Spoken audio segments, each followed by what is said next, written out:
everybody. This is Chiara Marrapodi. I'm your host today and Coffee with the Coaches, and I have Michael with me today. We're going to be talking about love. So, Michael, why don't you start us off? Okay. Um, and first of all, thank you for having me on today. Always a pleasure. Um, and love. Love is one of those things that, everybody clearly believes in, but that no one can actually show. It's I can't show you my love. Although clearly I think as sentient individuals, we certainly need to be aware that we can show love, that we can have love for someone and not really particularly be effective at showing it. And likewise, we can demonstrate love for someone in an inauthentic way, that truly we don't necessarily have all that goes into that. But I think one of the things when I think of love, and I'm borrowing this from someone else, and I wish I could give due credit, but at the end of the day, the basic form of love that I think most of us as human beings show is simply interacting positively with another. One of the that to me that is the basic building block of love. And a lot goes into that. There's ways to make that deeper, and I hope that we certainly get around to talking about some of those. But at its essence, at its very core, especially when you think of, the Greeks had 4 or 5 terms for love, all of them very different. And they had, of course, erotic love between a man and a woman. They had, philos love, which is brotherly love. They had agape, which is loving someone just because. And I think that sense of agape love is really at the heart of what I'm talking about. Just this sense of I'm going to be good to you. I'm going to treat you like I would want to be treated, and we're just going to I'm going to do my best up to a point to get along, and at which point I may have to establish a boundary, or we may have to do those things. But anyway, that's what do you think? That's beautiful. I agree with you. I mean, there's so many directions that we can go in regards to this, and you're right. There are different types of love. And I think the one that I think is important is I'm not sure if this is how you say it, but I'm going to go for it anyway. Philosia love, which is self-love. And, Hmm. you know, for me, the way that I show somebody love is for me to really see them beyond the physical, beyond certain aspects, because we're multidimensional beings. And if I'm seeing them for who they are, then I'm giving them the space to feel seen, to feel heard, and to understand them as best I can by making sure that I'm not coming from my own filters and my own perceptions and concepts. Because in that moment, then I'm being honest, truthful, and real. So there's integrity, there's truth. And there is allowance and acceptance in love. And I feel that with real love, that is that agape love is that selfless, kind love, then there's freedom in that. And anything that does not resemble that is basically creating triangles and games, not just with somebody else, but with yourself. And therein are the boundaries that you're talking about, when somebody has realized that whatever they have given and to the best of their abilities not being returned, then, the boundaries begin to be created because they need to be created to give that philosia love, which is that self-love, and to recognize that what we're receiving is not the agape love. It's I will love you if, so it's conditional. I will Exactly. love you if you continue to be that person. Or I will love you when you diminish yourself so that I can feel better about myself. And therefore, I don't feel inadequate. There's so many of these triangular games that people play, but there's the internal triangulation and the external. It's actually Cartman's triangle. And I spoke to him this week, which I'm so glad to have done that. He is a wonderful man and he's done some wonderful work to help support and understand some of the games that we play. And, that was the beginning of the work of Eric Byrne, and he took it in this direction for himself. And so I'm really honored to be able to converse with him and understand that so much better. But definitely this is true. And so, as soon as you enter that Karpman triangle or the drama triangle, you're not in that agape love. There is a payoff You're somewhere.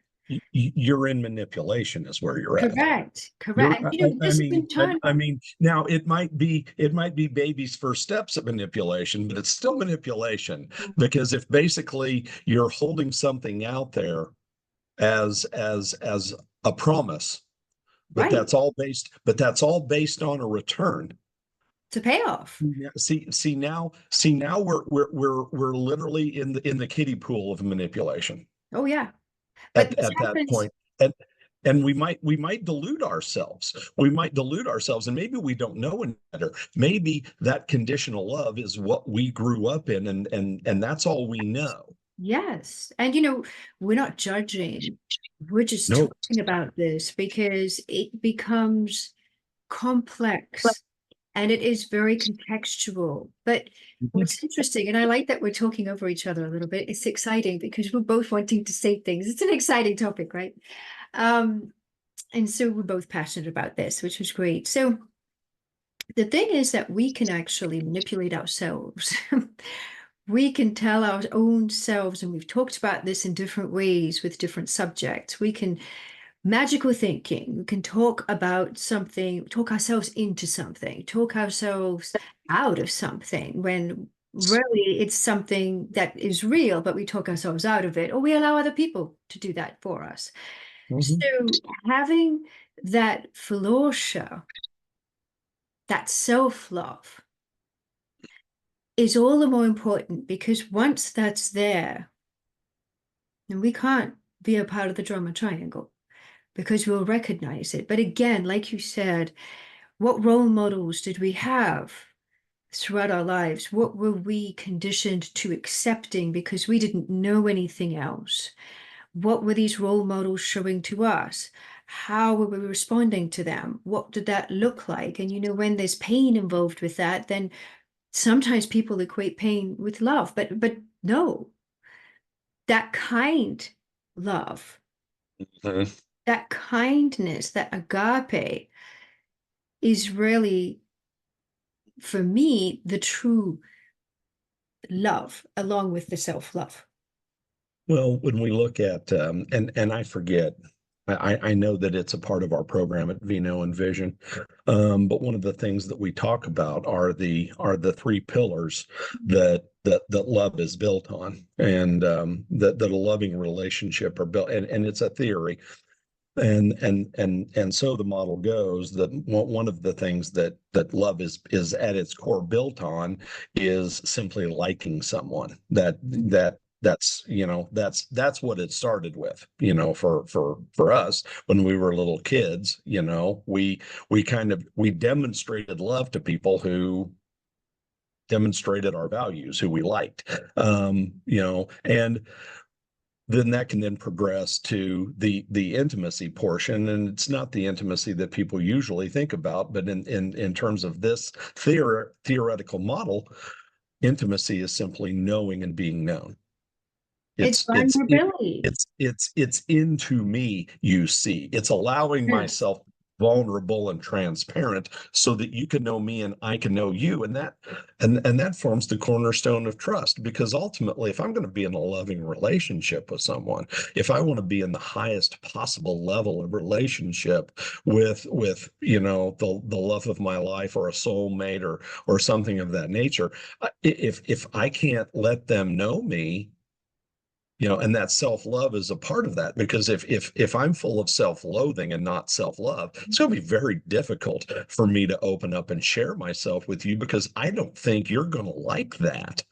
And that's obviously the enemy of genuineness, of authenticity as well. So this speaks to so many things. But when we have the sense that I like this person, that I know and I can allow myself to be known by that person, then of course the third portion is the passionate, the affection, the attraction, and all of those things. So many people think that love is the last thing that I mentioned. They Oh, mistake they yeah, they mistake they mistake mistake it. being attracted for being, and it's actually called fatuative love, when all I have for someone is an attraction, is this sense of burning passion and eros, desire, that the Greeks would have called it. That type of love is considered infatuation. It's fatuative love. It's trivial, it's trite, it's not as meaningful. So, when we want to approach a level of consummate love, now we need to have an awareness of all three of those things going on in the relationship. And of course, I have wonderful friends and even relatives who I have absolutely no passion for at all, in the sense that we're talking about it, but I have a great deal of liking and knowledge.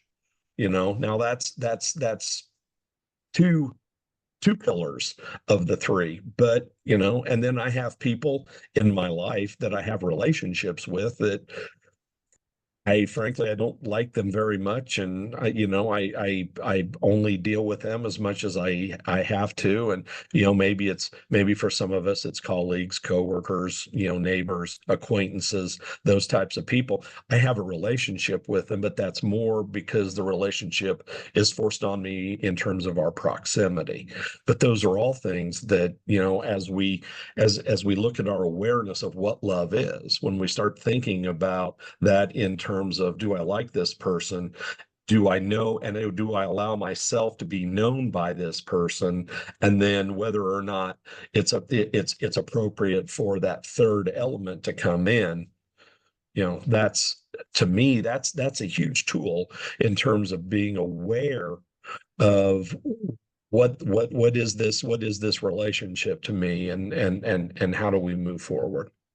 I absolutely agree, and I'd like to pick up on on a thread that you mentioned, and that is to like the other person. But I think we need to like ourselves, don't we? To be able to like somebody else, or even something else. I mean, because everybody reflects each other. At the end of the day, as you go down through the different parts of what I want to call connection, because what you were talking about is the vulnerability and authenticity and genuineness that goes towards connection. And like we said before, that's intertwined with the integrity, the truth that brings freedom to Mhm. both people, because then they're able to learn from each other without any type of undercurrent. As soon as you have an undercurrent or there are secrets, things are hidden, now the undercurrent is created and the other person feels that, where our bodies feel that.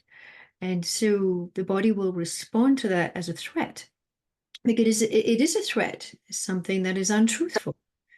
And it happens all over, whether it's family, whether it's friends, whether it is more transactional. So you have different types of connection. There is the transactional, true love connection. There's certainly psychological, emotional. So there are different ways of translating this. But when it comes to understanding love in terms of coaching, I feel that the coach themselves is to keep themselves accountable and be able to navigate through their own pain, their own humanness, so to speak, to be able to recognize it in a client. So that once it's, because as soon as you acknowledge something, then it begins to reveal itself. And once it's acknowledged by someone else or through someone else, and you begin to acknowledge in the self, that's one way of being able to start to reflect and process and move away from that cycle, which may even be related to that drama triangle, internal or external or both, which usually it's both. Yes. So it's complex, and yet I believe as coaches, we're responsible. And it is part of, I don't know if you'd like to call it an oath, but really we owe it to our clients to be responsible and to ourselves. And we've spoken to this before. We've talked about the fact that what we're doing is sacred. Yeah.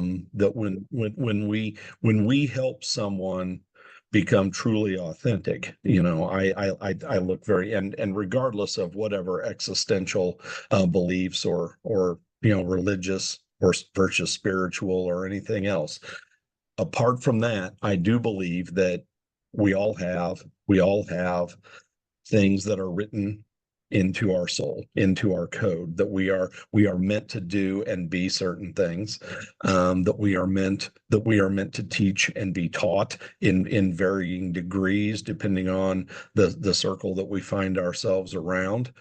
And when we help people get in touch with, because there is no truth that is more sacred than the truth of me feeling like I am getting in tune with my mission and purpose, that I am literally doing the soul work. I am doing the work of my soul, that I was put on this planet and told, go and bloom where you're planted. And there's no instruction manual, there's no diagnostic element that we can look into. It's basically, we have to find that, and we find that by finding that we have charisms, that we have these gifts that seem to come from, that are brought to us by the spirit, or by the universe, or however.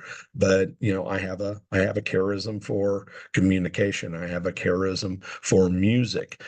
So teaching music, I felt like I was in my happy place. I've always felt like I'm in my happy place when I'm teaching music, but those elements can also come out in a coaching situation where I'm not just helping. And I've never felt like I was just teaching music. I always felt like I was teaching life through music.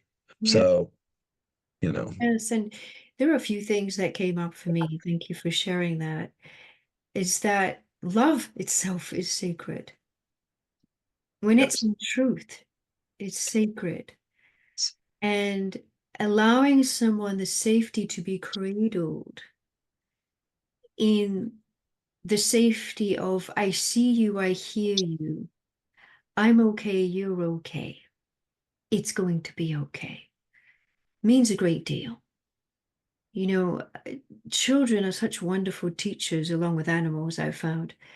And because they're real, before the ego begins for children, begins to develop, and animals don't have one. So they're real, they're authentic and genuine. They will pick Mm, up if your intentions are not genuine. They'll know it right away. My horse, she's very good at that. If mm, somebody goes yes. in her sphere and they don't have good intentions or their integrity or it's changed or whatever the case is, they don't exist. She just walks right past them as if they are not even in her sphere at all. And it can be very disconcerting for the human because they're like, Chiara, why is she doing that? I'm like, because there's Well, something new, perhaps, that you're not seeing and she can, and something that is in the shadow that needs to come to the light. That's love. yes, It's actually giving them the gift of love. yes. Even if The on the surface it looks like it's not, it is love. It's the truth, the hard truth. The hard mm, truth of love. right. And couple of things that I want to pick up on is, and I say this all the time when I teach my abuse classes, if you want to tell someone that you love them without ever using the words "I love you," Mhm. frankly, you can tell someone that you love them without even using Yeah. words, simply by being present with them and truly seeing and truly hearing them. Without allowing the Say, ego to rein up its ugly head and start to project and start to contrive and start to make narrative. Because now that's coming from the ego mind and not the wisdom mind. And the wisdom mind is related to the heart, Mhm. the higher faculties. And you know, the Heart Math Institute's done lots of research on the heart and how there are neurons in the heart, just very similar to the ones in the brain, and that everything goes via the heart first. And if the rhythm of the heart is not coherent, now the rest of the system is going to be dysregulated. And when we have dysregulation, what happens? We don't feel safe. If you don't feel safe, then there can be no genuine connection. And you know, as you said, somebody saying, well, I love you. Why don't you feel safe? Because the actions and the words after those three words are given don't match up, and my body doesn't feel safe. And therefore, how is my heart and my mind going to be safe, cradled? And I think as coaches, we have the responsibility to do that for our clients because a lot of the times they will find things and patterns inside of themselves they weren't aware of. And so we need to hold that sacred space to be able to crack that cosmic egg, so to speak. It's like, you know, we're all beings in a physical body, but we have souls. And so the soul is ever growing and evolving and learning. And so it's cracking the cosmic egg, not the physical egg. That's already happened. We were born. So we came out of that cocooned space. But now Mhm. cracking that cosmic egg is so much harder. Did you think it was going to go in this direction? I didn't. This is fun. I never know where we're going. And in answer to our pregame before we started the recording question, yeah, no, this is nothing like the other version of love that we talked At about. all, at Um, all. But but I think we're both different people. We're both, I think, the universe is aware that we're speaking to and for different people at this point. So, whoever needs to hear this, and maybe it's you and I, um, me but we're actually. absolutely. Um, but I think, and I don't think this. I've heard this, and I truly do believe this that the we put out energy, we put out energy, and the greatest form of energy, the most powerful form of energy, is authenticity, is our authenticity. Absolutely. So when we engage with others as ourselves with no holds barred and just engage as ourselves, and if they like us, great, and if they don't like us, you know what, that's fine too. And people pick up on that, and but that also speaks to something that you said earlier, that sometimes, in all authenticity, I may have to say something along the lines of, hey, this hurts me when you do this, and when you behave in this manner, it makes me feel this way, and the ramifications of that are, whatever they may be. I may not, want to spend time with you, or you may not be welcome in my home anymore, or whatever.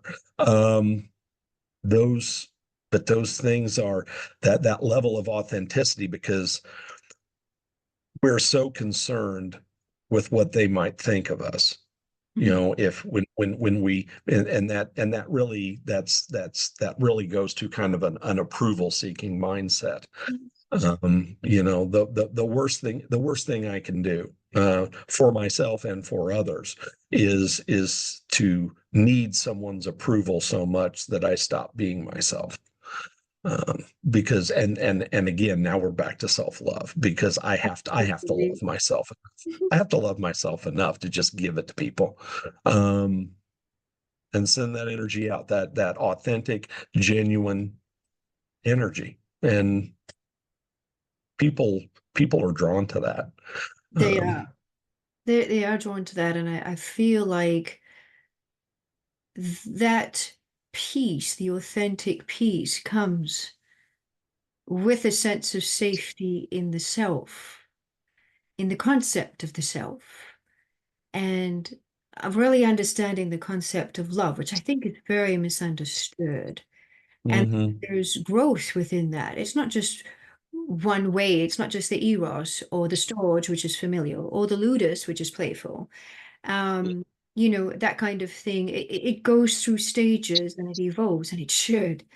But we come to a place of authenticity and genuineness when we feel that we're safe in our skin and we're mhm, comfortable in our skin. And that comes with maturity, emotional awareness, self-regulation, self-awareness. So you can see that this, for want of a better word, topic really is about self-development. And without those pointers, the self-awareness, the emotional regulation, there can't be any playfulness because we're not safe. If a child is playful when they feel safe, if they're not feeling safe, they're not going to be same with an animal. They're playful when they're safe, when their needs are met. I often refer to Maslow's hierarchy of needs, but I recently changed it. It was done in the 1940s. Like we've evolved since then. This is 2024. mhm, In many of the classes that I give and in my sessions, we've used it and it's always been wanting. So I thought, well, let me see how I would like it to be. What would be useful maybe for me might be useful for somebody else. And so far it has. It takes in the emotional regulation, the self-awareness, that safety piece, the nervous system too. It's not mhm. just, and it's the building blocks. And I think that that piece about self-love is about looking at all those pointers, all those clusters of influences of who we are. Because once we're safe and comfortable in our skin, then we're going to come from a space that is sacred within ourselves, which then is shared with others because there's nothing else that can be. And the thing that I see, from my past is, the time was, um if I felt like I couldn't be safe in my own skin, if I couldn't be safe, then I would adapt to my surroundings. Whereas now, if I can't feel safe, if I don't feel like I can be truly genuine and truly myself, I will simply leave. I will not. I Mhm. can't. I can't tolerate it. There's no chance that I'm going to be a chameleon and fit into someone else's model just to get along or something. I don't want to get along. I want to belong. And And also to getting along with one, connect. there's a time and there's a time and a place to take one for the team or sacrifice or things. And Yes. I don't think those things diminish our authenticity truly, especially if we're not trying to manipulate, but we simply care about order and Right. harmony, and we're just trying Right. to get along. That's one thing. But I want to belong. I want to be with people that I truly belong to and with and around, and feel like vice versa. And if that's not, if I have an option, okay, if I have an option, I simply will avoid situations where I can't be myself, where I feel like I'm not encouraged or allowed to to be me. And I And agree. and that's not and it's not arrogance. I think sometimes people, when they hear me say that, they think, wow, you must really think you're something special. No, I don't, but I love myself enough to not put myself in that. Well, I love myself enough. And it, and I also have to love others, because I know that I have the tools within me. Okay. I know I have sheathed this sword, so to speak, but yes, I have the ability to go to a place that's ugly. And I don't want and I don't want to do that to others, but at the end of the day, I don't want to do it to myself. I don't want to open Pandora's box or whoever's box up, to me behaving that way, because I know eventually I'll feel picked on or cornered or whatever, and I will start to want to lash out. And I don't like to feel that way. I don't like to feel that I way. I don't don't like think to be that anyone, way. So, I no. don't think anyone wants or likes to feel that way. And I Yeah. feel like you're right. I'm the same for a very long time. I I've learned that people pleasing just doesn't work. And that if I have to dilute myself, or if somebody feels they need to humble me because they don't feel that they're safe and comfortable in their own skin, then we're not meant to be on the same page. We're not on the same team. Because when it comes to sacred love, it's I'm on your team, you're on my team. I'm going to help you even with the hard truths, but I'm still going to expect you. And if I have to, like you mentioned, chameleon myself by diluting myself, by reducing my boundaries or diminishing myself or not talking openly about my gifts or whatever it is that are my talents, then I'm not being allowed to feel safe and curious in the space that we're sharing. And therefore, that means that there are certain projections, misunderstandings that are taken as truth, which then puts me out of truth. And then it gets used in such a way as a projection against the other person, going, well, she's not in her truth, or he's not in their truth. And so it becomes that cycle, and there is the game. And so, like you, I will walk away. You don't like what I want to say or have to say? Well, give me a solution, a different solution. That give me another perception, give me another understanding. And if you can't do that, and it's just your opinion, well, Mm. then there's nowhere else to go but for me to leave, because an opinion doesn't give you substantial information. It doesn't say, well, this is the evidence, this is what it is, this is how I feel. It's now a projection. And so it's worthless. And all it does is it creates friction, creates that fractionation of the sacredness of connection that once was or could be or is.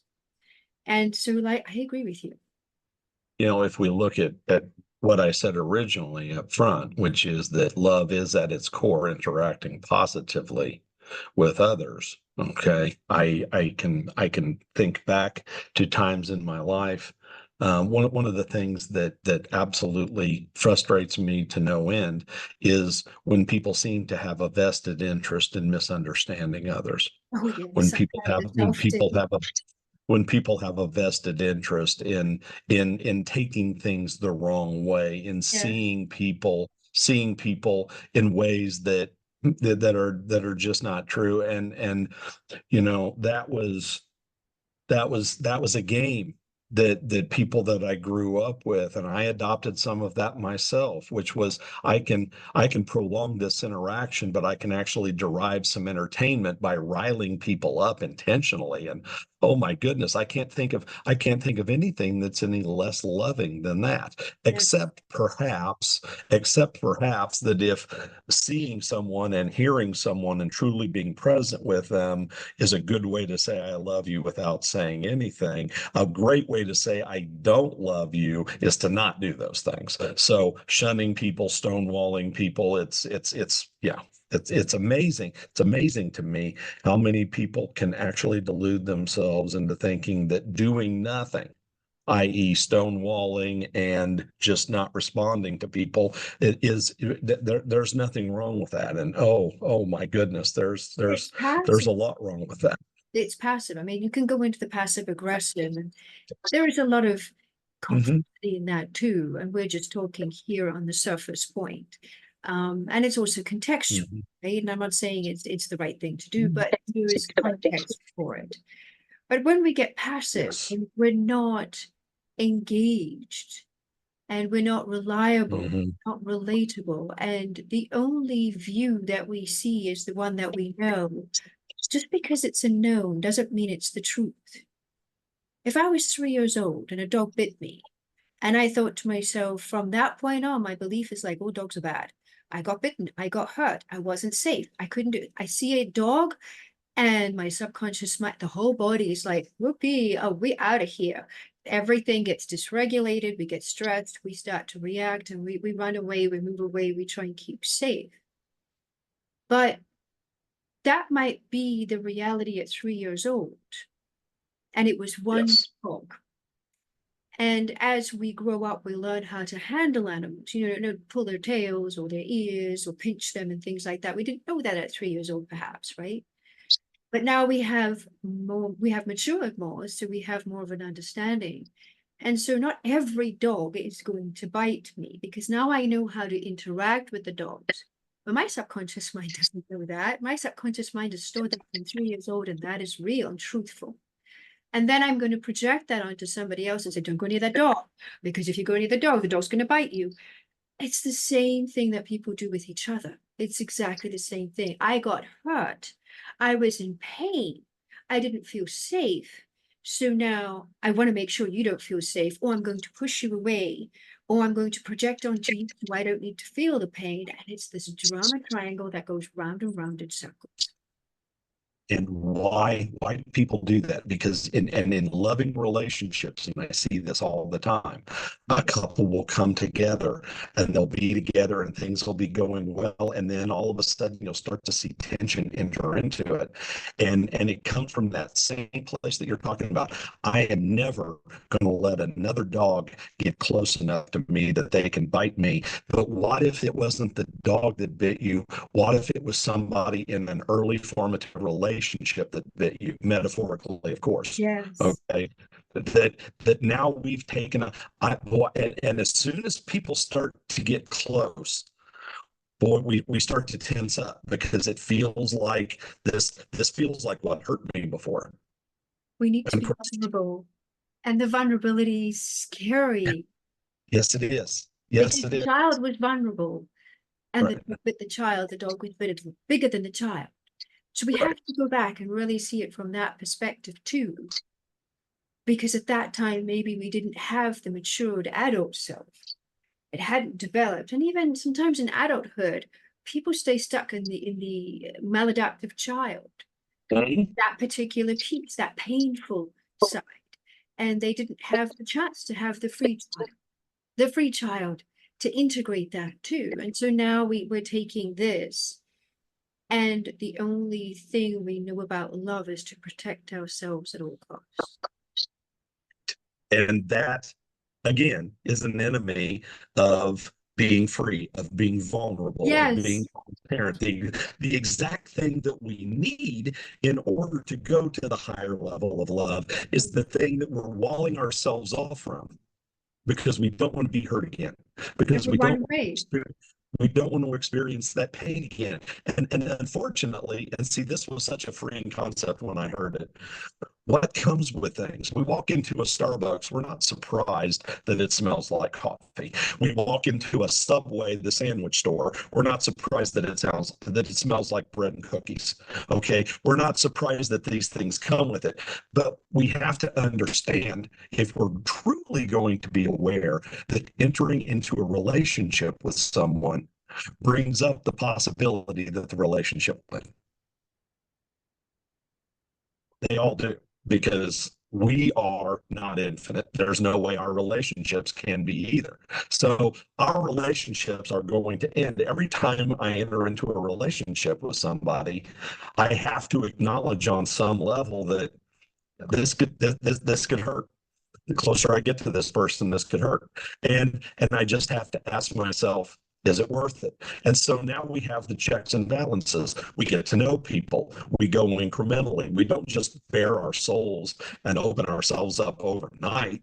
We do that incrementally, and we kind of throw out little tidbits. And after whatever period of time, now we're like, oh my goodness, I've either found my soulmate or I've seen sufficient red flags to say, well, this isn't going to work for me. Okay, maybe we're not meant to be whatever this relationship was gearing up to be. But again, understanding that having red flags, understanding that there are deal breakers in a relationship does not make me a jerk or whatever. That's necessary, because for a lot of people, what gets us in trouble is when we were young, we the people that we quote unquote loved as children, um, had lots of red flags. And we learned that in order to have a relationship with them, we just had to deal with the red flags. So now we carry that forward into adulthood. And I don't think I'm allowed to walk away from somebody, but just because they've got red flags. So, well, dad hit me. So I guess they're hitting me too. And it's just, that's just what you got to deal with. No, no, no, no, no, no. Nobody ever has to deal with that, or should have to. But yeah, or should have to accept it. Unfortunately, far too many people have to deal with it, but they shouldn't accept it. Well, I agree with you, and there are 2 points I wanted to bring up, and one of them is the idea of self-worth. If we have not a concept of what self-worth is, what self, and an understanding that we were betrayed and our trust was betrayed. That dog bit the child felt betrayed. You hurt me. I was playing with you. I was hugging you. I was doing this. I was loving on you, being myself, And you bit me. and you bit me. So now I'm betrayed. And at that young age, they don't really understand what betrayal is. They can't. It's too complex, but it's still a feeling. I can't Mhm. trust dogs. I How can't could you? trust this. Right. Right, It's right. How could you? I was being nice. How could you? right. And so, in terms of the red flags, I guess that's contextual and it depends on the individuals, depends on the relationship. But if you haven't been loved or know what love is, then for me, at least, this is my opinion, and I know everyone has one. I want to make that very clear and clarify that. But I found through my own transformations is that for certain things to transform, something has to die. So the idea that, we're in this relationship and I could get hurt because the person leaves, yes, that's true.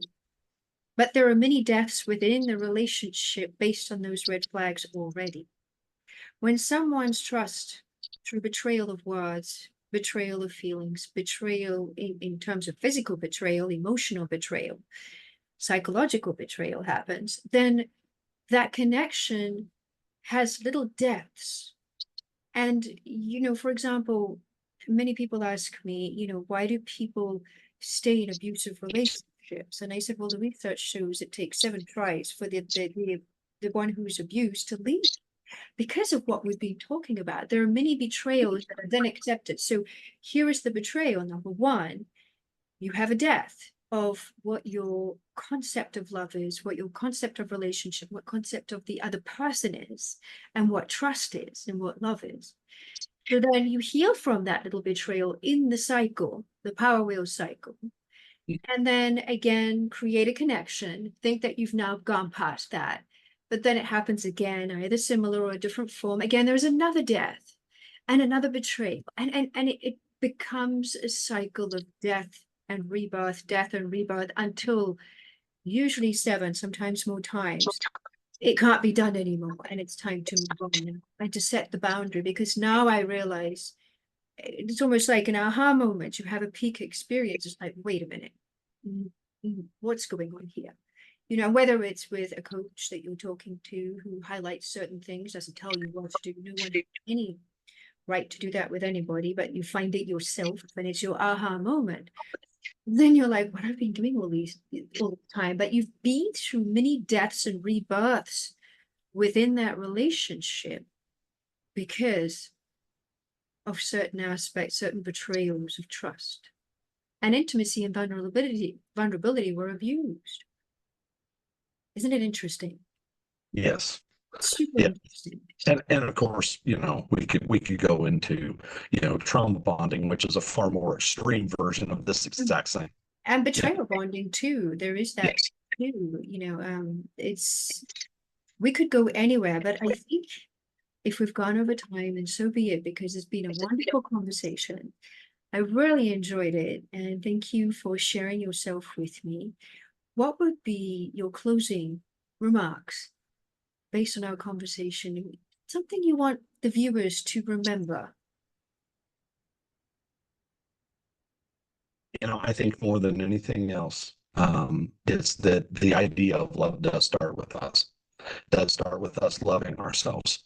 Um, and loving ourselves enough. One of the biggest things that I've come to after 59 laps around this planet and coming up close to 60 now is that I have to love myself and other people enough sometimes to simply walk away from it.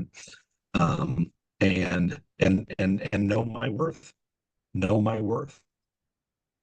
You know, that's huge because we're not taught that.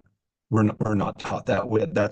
That's almost uniquely something we have to come to on our own time. And unfortunately, we come to it by the toe stubs and the bumps and the trips and the falls that we go through along the way.